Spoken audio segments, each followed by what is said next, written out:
উপস্থিতি, আপনারা জানেন একটু আগে আমরা খবর পেয়েছি পাবনায় উক্ত হামলা তীব্র নিন্দা ও প্রতিবাদ জানাই চাই। আপনারা গুপ্ত রাজনীতি বন্ধ করুন, আপনারা গুপ্ত হামলা বন্ধ করুন। শুন, আমরা সবাই মিলে রাজনীতি করি, সবাই মিলে বাংলাদেশকে গড়ে তুলি।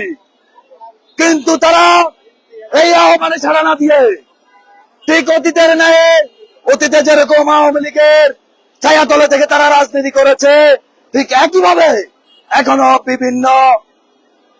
বিভিন্ন নাম দিয়ে গুপ্তীয় ভাবে তারা শিবিরের রাজনীতি চালিয়ে যাচ্ছে।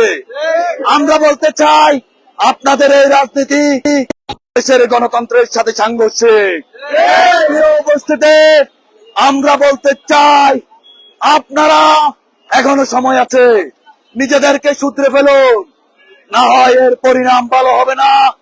আমরা সব সময় সহানুভূতি দেখিয়ে আসতেছি, এটা আমাদের দুর্বলতা নয়, এটা আমাদের গণতান্ত্রিক উদারতা।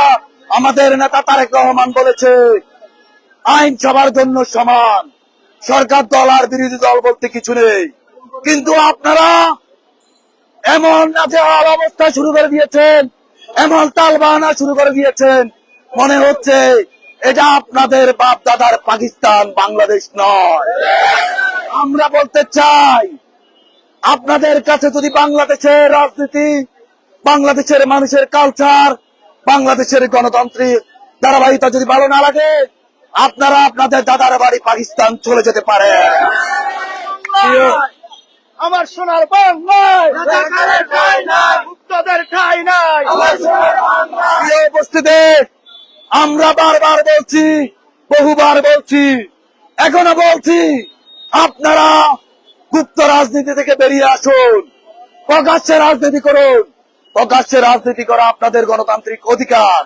কিন্তু আমরা কি দেখলাম 5 তারিখের পরে অমুক ইউনিটের সভাপতি সম্পাদক শিবিরের আত্মপ্রকাশ।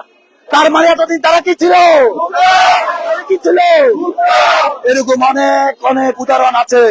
এখনো যদি আপনারা দেখেন, ফেনী জেলা, ফেনী পৌর, ফেনী সদর বিভিন্ন জায়গায় যদি তাদের কমিটি প্রকাশ করতে বলা হয়, দেখবেন ওই কমিটিতে অধিকাংশ ছাত্রলীগের সন্ত্রাসীরা।